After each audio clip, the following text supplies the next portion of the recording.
Welcome to the second episode of To Be or Not to Be, where I present hosts from very different backgrounds, and we are going to be talking about how they ended up in this mess called their career, possibly.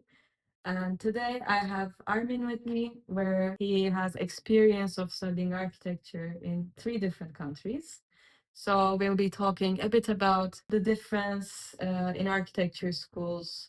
So Armin, first I want you to tell me a bit about both how you got into architecture, what sort of pushed you to decide to study this, and then maybe if you can give us a bit of info about the steps you took throughout all these different universities that you went to. Well, first I should say hello and thank you for inviting me. If I want to answer your question, I have to go like my childhood. From my childhood, whenever that somebody asked me that what do you want to do in the future, I was always like, I want to build houses. Yeah, and as long as I remember that during my childhood with my sister, we used to have some things like these Lego things, and we used to build houses and cities and play, the small cities for hours, for days. And yeah, it was kind of like a passion that I had from the beginning. I cannot remember that if we had an architect in our family or not, but we had like civil engineers that if I say that they didn't have any impression on me, it would be probably a lie, but Okay. So maybe it you wasn't did that have easy. some like close relatives that were doing civil Yeah, engineering. some of my uncles, yeah.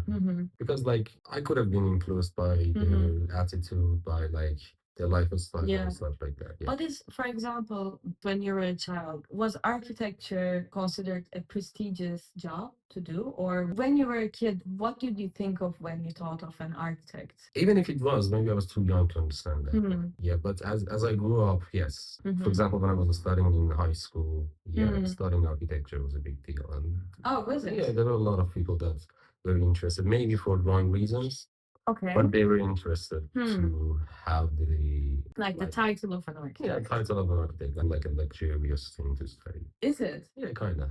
But in what sense? For example, would you back then, or would do you think the people back then were considering it to be more of a luxury to study, or is it sort of elite job to do? Do you Yeah, kind think? of a bit of both, I guess.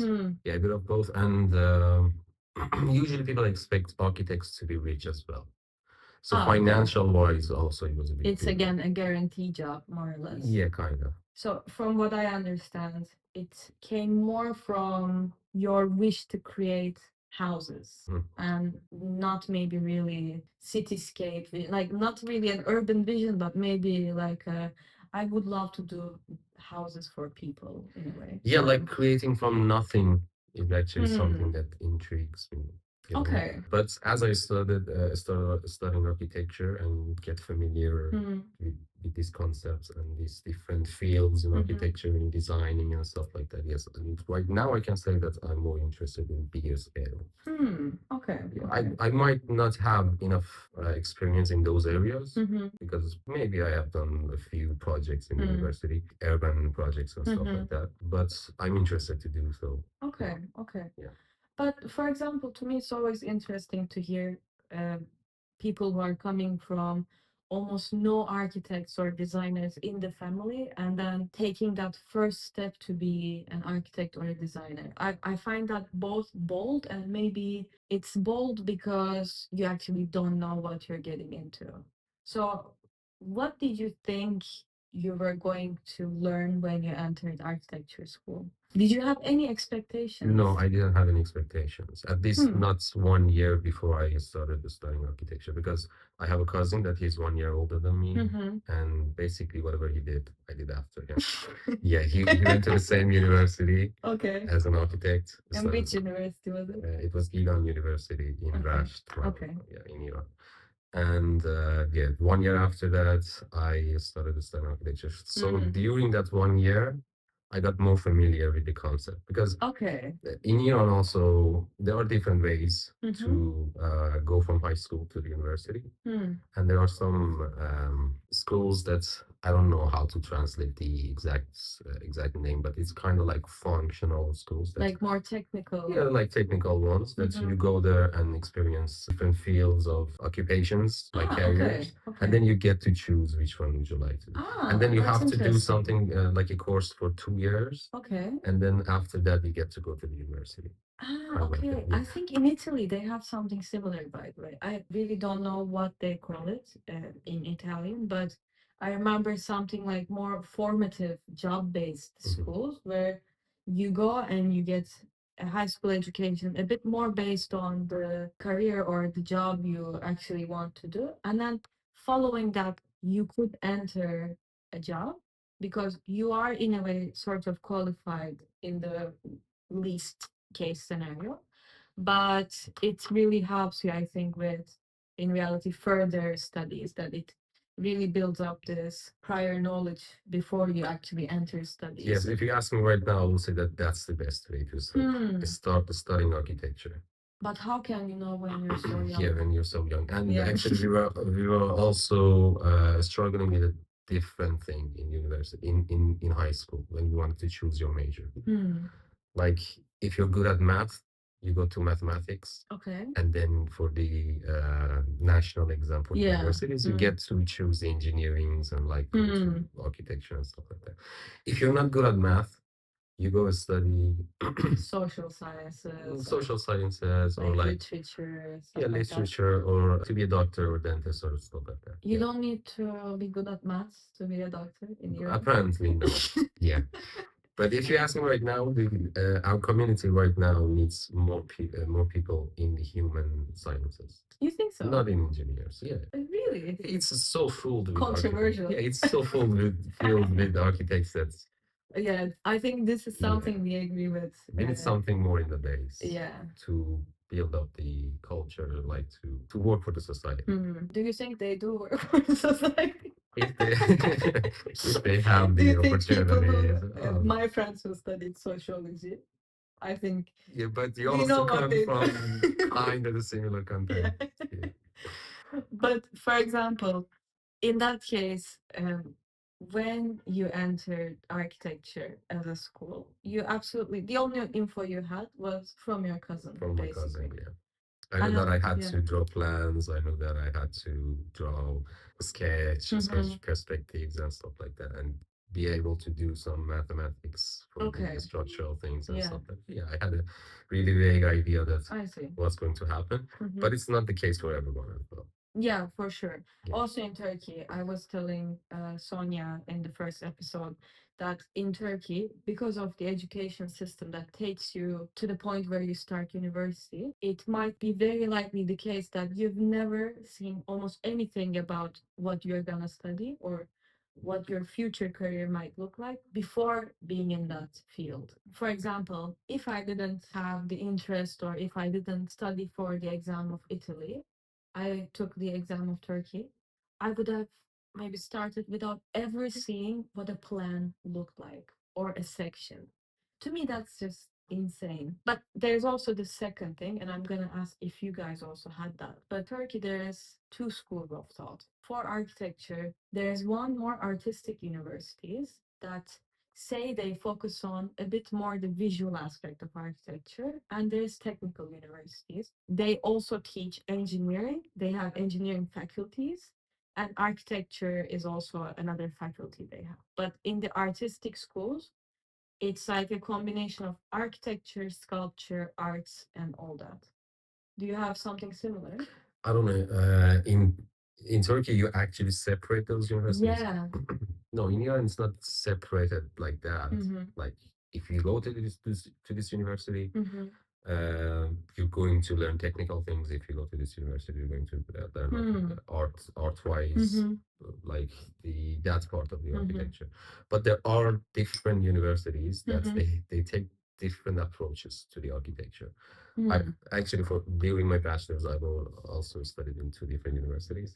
Like, Really? yeah, I have no clue. yeah. I My main university was Iran University, and I spent one semester in Qazvin, in another Okay. university. And in Qazvin, actually, in Gilan, the name of the faculty was Art and Architectural Faculty. Really? Yes, so in our Okay. building, we could see other students from graphics, from Hmm. painting Okay. courses, yeah, and we were always mixed with them and seeing Hmm. their jobs, their workshops, and stuff like that. Mm-hmm. So the context was kind of like that. I see. So you will grow in such context. Absolutely. So it will affect your artistic part of Yeah. your mind when you Yeah. study architecture. And in Razmin, it was more technical Hmm. because the only courses that they had in that faculty, I guess, was architecture and restoration. So Hmm. it was pretty solid And and that's just what they technical. specialize. Yeah, exactly. That's so interesting. Yeah. Okay. So if you study your whole bachelor in that university, obviously the artistic part is not going to be the same as someone who Hmm. studied in the other university, Hmm. like mine. And was it very competitive within the university? For example, one thing I found interesting from, again, my talk with Sonia is that in Italy, all the courses are organized in a way that you do it in groups. And the first time I ever had to design something by myself was here in the master's in the last semester. So that's why I always, for example, had to deal with group mates, or I just focused on getting better at some aspect of it and had, in a way, let go of the rest of the stuff that I could just sort of push it onto my group mate and hope they would be able to do it because I didn't know how to do it. So I'm quite curious about how people sort of learn these different parts of architecture that they need to do actually. Well, let me first say this. Whatever I say, it comes from my own perspective. No, of So I course, hate of course. to, Yeah. I don't know if that's the term in English. I hate Mm. to stereotype things, to say like, No, this for is sure. true, this is wrong. If Yeah, you do this, yeah, this will be the result and yeah. stuff. Because everything is related to the person, to the context. Absolutely. And And that's actually the reason I'm doing the podcast because I think even if you come from the same university in the same course, you start same time, you finish same time, you're gonna have way different experiences. So I really wanted to talk about how all of us as now professionals have went through this course of studying architecture, which seems specific enough, but in a way there's so many ways of experiencing it. So I think that's absolutely based within the context of the podcast. It's just all about our experiences, because even in the last episode when I was sort of re-listening, I thought, shit, if any of my friends from Polyme listen to this, they might really disagree with me about my comments on Polytechnico. But that was just my observation, my feeling as I was studying. So whatever you say, there is zero judgment. yeah, I totally agree with that because right now we study the same course in Sapienza Mhm. and we might agree on some certain things. Yeah. But my perspective from Sapienza, I know that it's totally different Yeah. than yours. Yeah. So it depends to to the person. Absolutely, yeah. So uh, yeah, I don't know. You completely Yeah, wanted to I make just a gotta stop. comment. Yeah. Yeah. That was well, thank you so much. You're welcome. It was a lovely episode. Yeah. But yeah, so in general, how did you develop yourself in the different aspects of architecture? Was there more or less collaborative learning within the university itself? Like, was it endorsed to collaborate, or did you personally have to discover? I just remembered that what Hmm. I wanted to say. That I just collapsed. Like, okay, what did I want to say? Yeah, it's based on the university that you go. Mhm. You can go to the public universities Mhm. and you go to the private universities. The qualities in those universities right now, I don't think they're that much different. But back Mhm. then, it was a little bit different. But the one thing that I can say that it's definitely different is that it was a little bit harder to get into the public universities. Mhm. So people were actually trying to be there I so see. hard. So it was really important for them to be there. So Mhm. the context was like everyone are here to Mhm. learn something. Ah, You I might not see. get to study with the same kind of attitude in the other universities. I It see. depends to them. I Oh, I'm so sorry. Technical issues. Okay, this is paused. Yeah, No. perfect. Okay. We solved it. We're back on track. Yeah, back on track without the mics. So there's no need to keep Yeah, them. just throw them away. I actually wanted to ask the question where you were talking a bit about the different kind of universities. Mhm. So how do people actually push themselves forward within architecture? Yeah, as I remembered, I don't know if it's still the same case scenario in Iran because Mhm. everything has changed since I moved. And but back then, when we wanted to study university, it was like almost 11 years ago. Mhm. Um, there were two different universities: public universities, private universities, and Okay. it was a little bit harder to get into the public universities Yeah. because you had to do really good in the national exam. Mhm. And the differences between those universities were like probably you get to study with better professors, Mhm. and at the same time you didn't have to pay any tuition fees. Mhm. But I know that right now they take all the money when you graduate. Yeah. So basically, financial wise, it's not that different anymore. Mm. But as it was harder to get to that public university, people were more enthusiastic to be there to learn something. I see. So when you are surrounded by people like that, Mhm. you get to feel the competition. Not in a bad way, maybe in a good way. Yeah. Yeah, and I was lucky enough to study with some people that's they had perspectives about architecture, Okay. yeah, Okay. individually. Mhm. So even if you didn't want it to do Mhm. something about it, other people were pulling you with them. Okay. You know? But for example, did you? This is something I notice in the summer school I work at, where we get high school students, and even in the past years, I've really been noticing this sort of lack of curiosity for architecture Mhm. by people who say they are interested in architecture. So, do you think, for example, in your period, your colleagues already knew a bit about maybe architecture history or previous good architects? Did they have that curiosity? People that I know that are the people that I was studying with them, yes, they knew. Yeah. They knew what they were doing. Mm-hmm. But it always happens and you cannot do anything about it. That's I'm sure that you've had the same experience with your non-architect friends, Mm-hmm. that they always make fun of us, that you go Yeah. to the university, you just draw things, you just do paintings, and you get to go to the classes with beautiful girls. You know. Well, I never got that That comment, yeah. Yeah, maybe handsome guys. No, in the Istanbul Technic University, there was a joke. I didn't study there, but a friend of mine was, and she was saying in that faculty, everyone is interested in boys Yeah. because there was like five guys who were in their class and they were all gay. So that was the stereotype for that I Yeah. heard. Yeah, kind of like that. So when you start studying architecture, people have a vague idea about it, and they start studying it, and you know that it's really hard. It's a really hard major. It's not just drawing and just painting, especially the first semesters in bachelor. Takes a lot of effort. You have to Yeah. stay up nights for a really long period of time. Mm-hmm. Not everyone can survive that phase. I agree. And I agree. in the middle of the way, they usually change their major or Yeah. just give up and Yeah. go to study something else and stuff Yeah. like that. So it always happens. And if they are really curious about architecture, if they have the passion, they can continue the path and they get to be familiar with all those subjects that you said, like I should learn history of architecture. I should know this better. I should know that better. And it's kind of like a multidisciplinary major, Yeah, it architecture. But is. you have to know For sure. literature. You have to know a little bit of design, photography, history, Yeah. philosophy. It helps.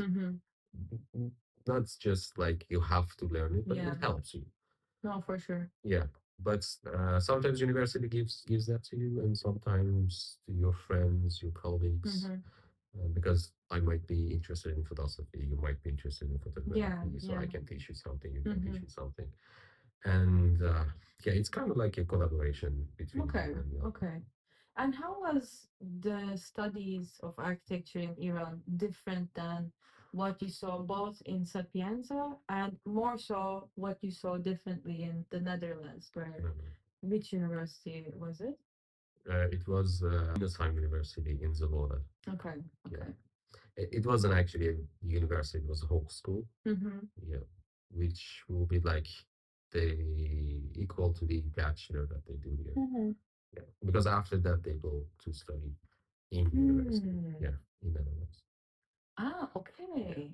But I don't want to get That's very different. yeah, but I don't want to get into too much details because I might get wrong information about it. So But do it. yeah, maybe false information. We just give false Yeah, and the information. Dutch people are going to Yeah. see it and no, it's not like No, that. literally, in the last episode, I decided to just give a quote from a video I saw like last year. And afterwards, I thought, wow, I was too confident. What if I said all of that like wrong? Mm. And then I searched it and I actually did find the video. Turns out I gave correct information. I was so surprised at myself. I was like, wow, I can't believe I actually quoted something correctly. It's incredible. So yeah, basically in Netherlands, most of my colleagues were studying bachelors. I was Ah, probably okay. yeah, me and a few other people were studying masters. Hmm. We were kind of mixed together. Okay. If I want to compare Sapienza and what they do here to my bachelor's in Iran, Mm-hmm. I can find some similarities, but still, Hmm. I would say that based on my experience, I would Mm-hmm. say that if I want to compare them, I prefer my bachelor university Hmm. to Sapienza. In what sense? What was different? I was expecting more from Sapienza as one of the biggest universities in Italy. Okay. Yeah, and this is the home of architecture. But what Well, were you expecting? Like, were you expecting more uh, deeper feedback from professors, or were you expecting a different course outline? a little bit of both again. Hmm. Yeah, like one of my biggest problems here is that professors, I don't know if it's the same with the students who study the same major in Italian. Hmm. Yeah, that's a huge It, you difference, know, I it think. might be different, Yeah, it is. but at least we study the program in English. Mm-hmm. So one of my biggest problems with professors was that they don't know how to define the Mm. project, because at the In end of the language terms, you mean? no, Or the whole concept, the whole project that you have to design for hmm. that course, for that Mm-hmm. specific program. And for example, at the end of the semester, Mm-hmm. they take oral exams Yeah. that you have to go and present your project. Mm-hmm. For most of the courses that we took here, Mm-hmm. the product for every group, every person was the same thing. I We were agree. we were doing analysis on the same thing. We were designing the Yeah. same thing, Mm-hmm. but the only difference was the different graphic style. Yeah. So Yeah. it should be something more than that. That Hmm. takes more creativity because otherwise you can just copy from each other. Mm-hmm. So what's the point in that? I agree, but I think it for sure. I completely 100% agree with that. I think the results do end up looking quite similar, but at the same time, sometimes I find myself thinking, is there really well, maybe this is a stupid thing to say. I don't know. It Maybe, can be just your opinion. It yeah, I doesn't don't know. Sometimes mean I that it's think maybe there isn't that many solutions as we think there is to certain design projects, you know? Sometimes some decisions just make sense, you know? yeah, but I don't know. It depends. Yeah, Like this is just, again, as I said, maybe this is just me being completely like close minded in this sense, but. I think in bachelor Mhm. they should let you be more free, to have more Hmm. freedom while you design, to experience things. Like if Hmm. you want to go this with this approach to design things, Hmm. feel free, just go do it. And at the end, you'll see that if it works or not. But how do you decide at the end if it works or not? Uh, That's my biggest issue, you know? yeah, that's the difference. In bachelor, you have to have that freedom Mm-hmm. because you get to work on your creativity, Mm. and they don't limit you Okay. with a lot of like to do or not to do and stuff like that. Hmm. But in masters, it should be something that is closer to the real life projects. Okay. And I know that when you work in in such an environment that you Mm-hmm. have to design something that actually works. Mm-hmm. Maybe you don't get to have that many solutions for Yeah. one single project, Mm-hmm. but at the same time you can just, I don't know, for example, if you have this building that you need to do data analysis on it, Okay. as in for conservation that we Mm-hmm. study, why not just separate it in different parts and give it to the different groups so they do one Hmm. single part of the building? Why do we have to do the whole thing, All of us. all of us? Hmm. And the other thing was like um, the whole organizing things in Sapienza, Yeah. at least in architecture. Yeah. Faculty is not that good. Mm-hmm. We had one designer studio that we had like 99 students with one professors without any assistants, and Yeah. No, it was a joke. it's not possible to do Yeah. that. And we had only one day a week Yeah, that yeah. for that design. Yeah. How does it work? You No, have it to doesn't work. at least have 2 days in a week for design, Mm-hmm. because you work and you show your project to the Yeah. professors, you get You comments, update and and you you work update. again. Yeah. Yeah, basically there is no time to Yeah, work on it. I agree. But for example, which parts do you think architecture school was good at helping you with? And which parts you think absolutely failed, both in your bachelor's and the different master's experiences you have? In my personal life or in my career? In your career? Because, for example, if we also talk a bit about the works you've done in Mm. between your studies, maybe if you can mention I don't know, the kind of offices that you worked with and what you actually used in the office that you, the only place you learned it was the university. Well, basically, when you start your bachelor, all the basic things you have to learn them from university, Mm-hmm. because I said that you have no experience in architecture, and you start studying architecture in the university. So Yeah. they have to teach you the basics, Mm-hmm. like how to draw plans, how to read a plan, what Mm-hmm. is a perspective, and like these are the different design approaches and stuff Mm. like that. But at the same time, for example, you have to learn how to work with different softwares. Yeah. University doesn't teach you that. No. You have to learn it by yourself. Mm-hmm. Yeah, for those parts, you have to do it by your own. Yeah. Yeah, kind of like that. But in masters, I think it's a bit different. You have to Mm. have a general knowledge about architecture, and you Mm-hmm. have to be confident about the way that you want to design, the Yeah. way that is your style, is Mm. the way that satisfies you. Mm-hmm. Like that. Actually, I don't think I've ever asked you this. Why did you choose the conservation I architecture? was quite an accident because I was just yeah, I was just trying to Of get out of the course. country and start studying I masters in should have guessed. architecture. Yeah, because I was But actually no, studying. there is another master's in Sapienza. Yes, I got rejected. Yeah, I got accepted to the Okay. same program in 3 different universities in Italy: Milan, Torino, and here. And I chose Sapienza. Ah. Yeah, because I thought that capital might be a little bit different. Yeah. Oh man. You do have Mughal in Iran, right? Yeah, yeah, I do. And I also had the friends who were studying here. Oh, Yeah, yeah, based on all of those things. wow. Yeah, but if I'm being honest, it was easier to apply for a visa from Rome Yeah, that's true. compared to Milano, and Yeah. also for the scholarship as Yeah, well. yeah. Yeah.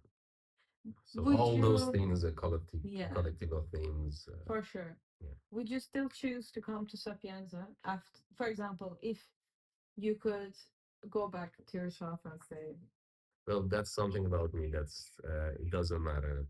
it's done, Yeah, it's in the past? yeah. If you ask these questions about anything else in my past, if I go back, I will do the same thing. Okay. Yeah. But for example, if you knew you had just one cousin, say, you probably do, and they were gonna come and tell you, hey, I'm gonna study architecture, what would be the, I don't know, three main recommendations you'd make? Like, or say even one. What would you say? The Just first pay thing, attention to this, you know? yeah, the first thing will be that, are you sure you want to study architecture? Do you Mhm. have any passion about it? because Mm-hmm. you might get tired in the path. Yeah. This is the most important thing Mm-hmm. because it's not what you see from outside. But how do you think they can understand what architecture is before being in it? I think this is the most difficult thing Yeah, it is. because people told me this. They said, "Are you sure you want to study architecture?" And of course I'll do it. I had no clue. Like this is the part, in a way, I'm trying to also express with this podcast because obviously I heard this question and I thought I knew about it, but no one told me what real architecture was. Mhm. Like, what was your main challenge in the bachelor's, for example? Did you ever have, well, I'm sure all of us did, but did you ever have moments where you were like, man, I think I'm not built for this? I guess Oh, architecture I is have those not. moments every single time. Right now, Yeah. actually, yeah. I don't think I'm the right person to sit here. Yeah. Yeah, yeah, I know. But yeah, the first thing would be that you have to have the passion. Mm-hmm. And after that, I would say that it's an amazing major. Mm-hmm. I love it. It doesn't matter how hard Yeah. it is. I love it. It's an Yeah. amazing major. But like if you expect to earn a lot of money Mm-hmm. through architecture, it's not like that. Yeah. It's not I like that. think At least it when we takes a were long time. entering it, there was a different economic state in the architecture world.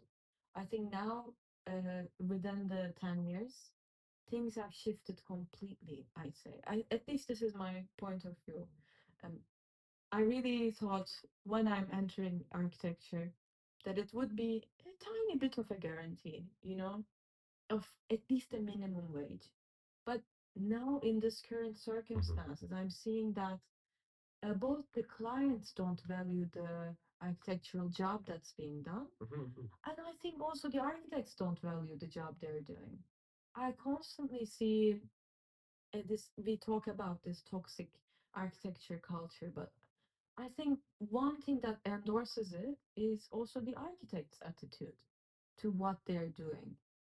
Like you spend all these hours doing detailed drawings and then you don't value your own drawing in a way, or your own worker who did the drawing. I don't know. I feel a bit. Because sometimes you get so frustrated by Mm, the job that you're doing yeah, that you just want it to be done. yeah, I And you get agree. so tired of dealing with bad clients. Yeah. Yeah, and I don't know if it's the same in Italy. You work in Italy, Mm, you probably can answer it better. But in Iran, clients are like that all the time. Most of the time, you get mm. clients that have no idea that What this architecture is the is? job that the Yeah, architect can do it better than a yeah. civil engineer. Mm-hmm. Yeah, because it's something that they should work together. I think it's a global Yeah, probably. question though, because feel that myself in a way. Even in this last internship I was doing, I was like, wow, I didn't know architects provided this assistance to Hmm. people, Hmm. which right now the office is mainly doing more bureaucratic parts of architecture, where when you buy a house, you hire an architect to make sure the meter square fits, or they make sure the energy class is this. Hmm. I didn't know the architects did that, for example. I think there's so many also different fields within architecture, of course. That's, I think, the biggest uh, both cause of confusion and also opportunity of architecture, that there is so much you can do with architecture. But also, it's, I think, confuses, as you said, the client on what to expect from an architect. Hmm. But for example, do you find the the big, I'm sure, I think you sort of mentioned the more urban part of architecture more interesting now, or do you still have the bigger desire to design smaller spaces for people? Uh, when you work in the smaller scales, uh, I think you have uh, more direct impression on people's lives. Mm. So it's interesting in that way for me. Mm-hmm. Like you have to actually know your client Mm-hmm. personally Mm-hmm. to know what you're doing for him for them, Yeah. and it's really interesting to do that. Mm. And in urban development, in urban designing, it's more general. You Mm-hmm. have to work with municipalities. Yeah. You have to think about the governmental Mm-hmm. issues. You have Mm-hmm. to think about a lot of financial things and Yeah. stuff like that. Yeah. So it's a little bit different. But Yeah. yeah, in the smaller scales, it's always more similar to the things that we learned Mm-hmm. as an architecture student. Yeah. And what was the job you did back in Iran focused on? When I was studying bachelor, I was working in a small design studio in my Okay. hometown. Yeah, and we were just doing mostly restoration and stuff like Hmm. that. And yeah, we were designing small villas, Mm-hmm. but mostly governmental projects. Ah, Yeah, okay. governmental projects and stuff like that. And then I moved to Tehran, to the Mm-hmm. capital. And the reason was that I got a scholarship for a private architecture institution. Hmm. Yeah, so I went there. I studied with some of the best architects in Iran, and Really? yeah, Hmm. and after that, I started working in the same company who was giving me the scholarship for that institution. Yeah, Okay. and the company was a ceramic industry company. Mm-hmm. So I was a designer there. I was Hmm. designing showrooms. I was doing the edits that they the showrooms had to be updated Okay. all the time, and I was doing 3D renders based on the products that we were Hmm. producing every month. And I was also working a little bit on the construction sides, Mm-hmm. mostly the projects that I had designed Yeah. myself. And at the same time, I was also working with marketing Yeah. department of the company, Yeah. like video editing, doing Hmm. posters, making Instagram videos, Mm-hmm. Instagram posts, and like YouTube videos and Yeah. stuff like that. Yeah. I'm sure that was probably more educational than the 2 years masters you took. Oh yeah, it was. It Like, was. Yeah. I can't imagine, um, for example, from myself right now, I can't imagine even being able to pull off such design problems. Um, I don't know.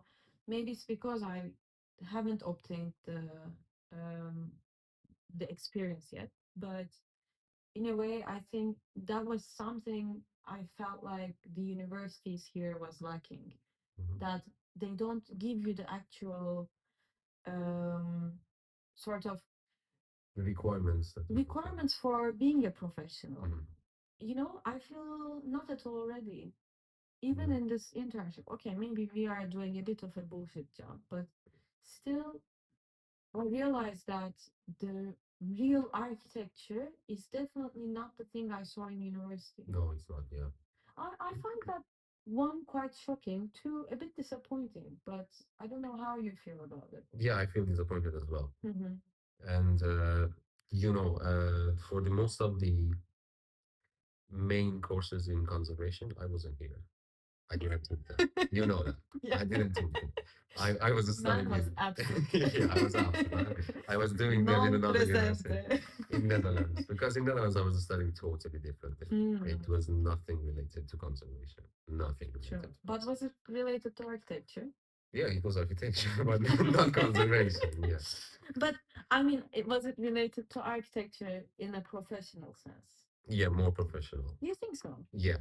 What did they Yeah, I teach get to you? that part, but what I wanted to say is that do you think all the students who studied conservation here Mm, and took all the main courses here are mhm. they ready to start working as a No, conservation not at architect in all. Italy? No, not at all. Not at all. Because they're just like some theory things, the To theoretical me, things. it's That's shocking. yeah. That's So I basically, I would was just. thinking that okay, it's a waste of time. I don't like this program. Mm-hmm. I'm stuck in it.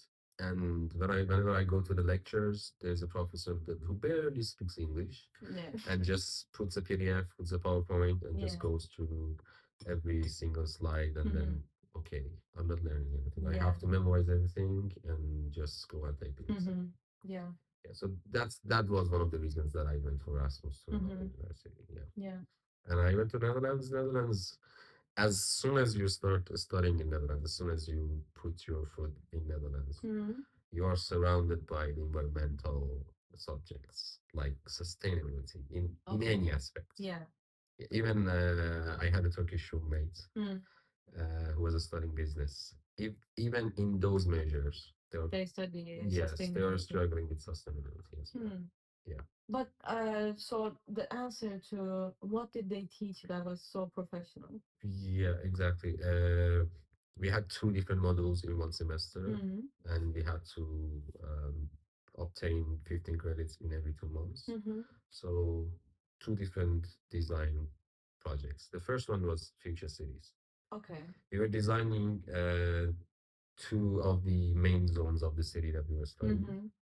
and it was actually a real-time project that the municipality had a Ah. design for it and was working on it and it was happening around us at the Hmm. same time, same time that we were designing it. Okay. So we were about we wanted to design those two zones Mm. for the future for the year 2050. Okay. And we had That's some interesting. yeah, and we Yeah. had some items that we had to Mm. actually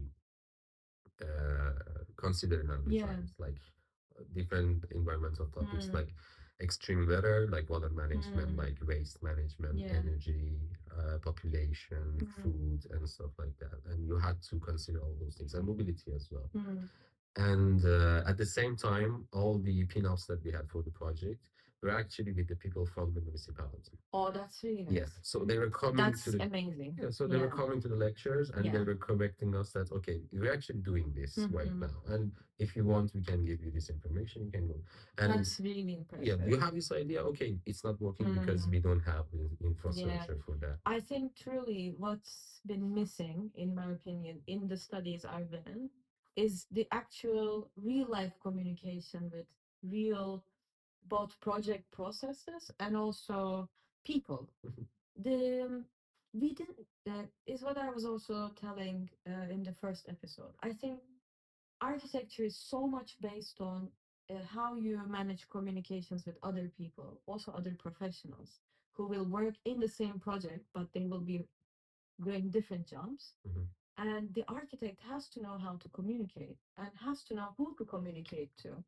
And this is, I think, so crucial and so missing, both in Italy and I think also in Turkey. I'm not entirely sure, but this is what I've been constantly trying to tell that it's so crucial and we have no clue how to And do it. one of the interesting things that happened in Netherlands was that our class, the Mm. people who took the same module, who Mm. took the same course, were actually from because it was a law school, it was an architectural school. Yeah.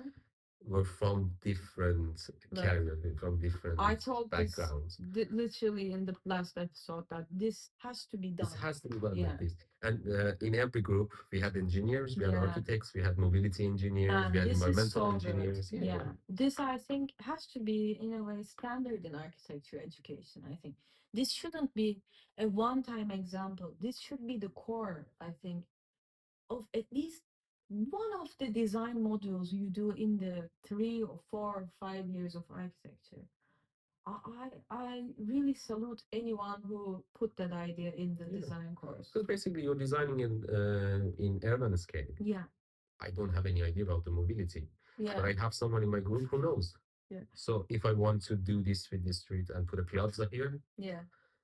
he says that okay, No, if you do this you can't based do based that. based on the rules of the municipality, Yeah. it's not happening. And if you do this, the traffic here would be like that, would be Hmm. like this. So he can correct me, and if he wants to do something, I can correct him. Yeah. Yeah. And one of the other things was that we were Erasmus students, Hmm. so we were coming from different universities. Hmm. So it was also an intercultural student. Yeah. And we actually had lectures about working in intercultural environments. Really? Yeah. And not just lectures, we had to do exercises for that lectures. Hmm. Yeah, and it was really interesting for me. That's That was the I, best I thing. love Yeah. hearing about super different approaches to teaching. Yeah. I think it's so like it opens your vision, I think, because to be incredibly honest, so many people I meet is has been studying in the same place, has been interacting with their same bubble, and they can't even imagine of a different way of studying architecture, or they can't even, for example, our professors, I think, have no clue what a different teaching of architecture could look like, because most of them only studied in Italy or things like that. I think even if they spoke to a student like you and heard your experience of just one semester, I feel like that would make the whole difference. Like, it's just But you know incredible that to me. they don't want to do it. Yeah, Yeah. true. They're I just Italian. did It's the okay. They're Italian. I just They're did the so podcast for no reason. they're so irresistible about change. They don't want to change. Yeah, Yeah. it's tragic. Okay, just one last question then. I want to ask if there's any mentors you had throughout your studies, work life, or even when you were entering. Like, if you had a sort of role model that you looked up in architecture who was doing design or architecture, that, I don't know, maybe gave you some advice that stuck with you. Mm. Mostly it was my cousin. Hmm. Yeah, mostly it was my cousin because he taught me a lot of things about Hmm. architecture, and kind of I took the same path that he was taking before Where me. is he now? He's in Iran and he's doing really good architecture. Hmm. Yeah. And right now I look up to my sister. Hmm. She also studying architecture. She's an architect now, and she works in Really? Iran as well. Yeah, and she's doing better than me. Yeah, she's a better architect. Well, Yeah, not surprised. she's a better architect. Yeah. And but both in my personal life and in my career, Hmm. I try to get inspired by the people that Yeah. I'm in communicating all Hmm. the time, like Mhm. you as my friend. Hmm. And whenever I talk to you guys, Hmm. and whatever you're struggling with Hmm. related to architecture, whatever you think, I'm Hmm. always interested to learn from you, Hmm. and maybe sometimes I can teach you something. And Mhm. I Mhm. think it works better like this. Yeah, So I I look up agree. into my friends Yeah. in terms of architecture and my personal life as well. Yeah, Cool.